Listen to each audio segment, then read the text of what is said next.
Let's take a quick look at the new Data Inspect and Data Produce functionality available in version 83 of kPow.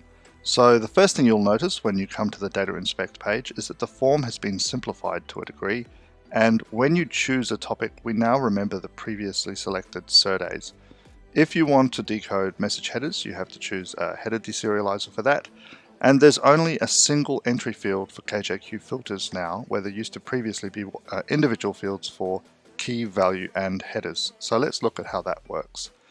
If I pull the most 100 recent records from that topic, we see the data is now in a map format, not a tabular format. This is a much more expressive view for the data coming off topics. You still have the same actions that you previously had. Produce has been upgraded, so we'll take a look at that in a moment.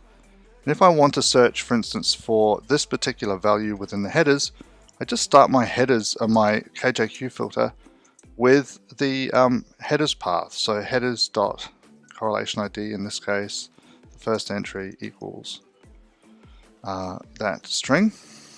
And I can execute that just by hitting Shift Return. And you'll notice that actually we keep multiple results now in Data Inspect. You don't lose the previous data set when you execute a new query. And that's found the one message that matched that correlation ID. If I wanted to do a conjunction of different predicates, I can use and or, which is just plain JQ.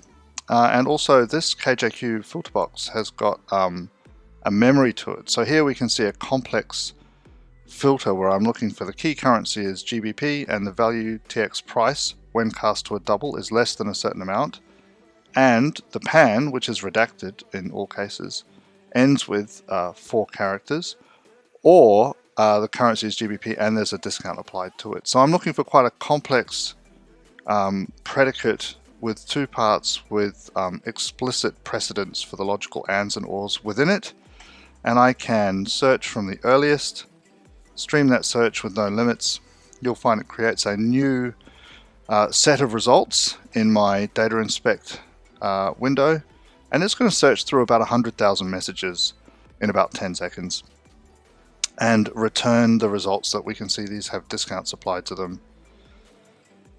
These ones end with the pan and a less than the transaction price. That one's discounted, that one ends. So there's those 2 predicates being applied in a single query, and of course I could do this across multiple topics if I wanted to, just like you can with current Data Inspect.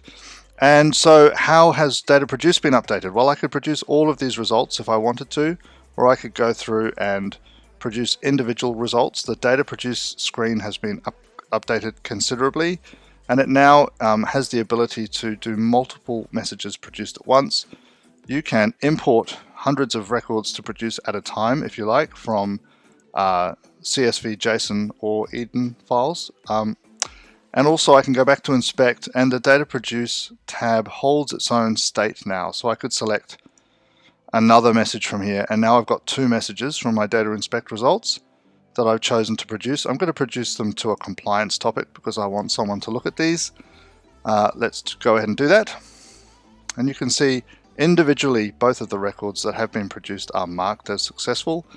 If there are any failures in the production, you can filter to them here. You can clear all or just the messages that have been produced. And that's a part of the major upgrade to Data Inspect and Data Produce in version 83. We're going to continue to push this functionality along, so we would love to have any feedback as you have it.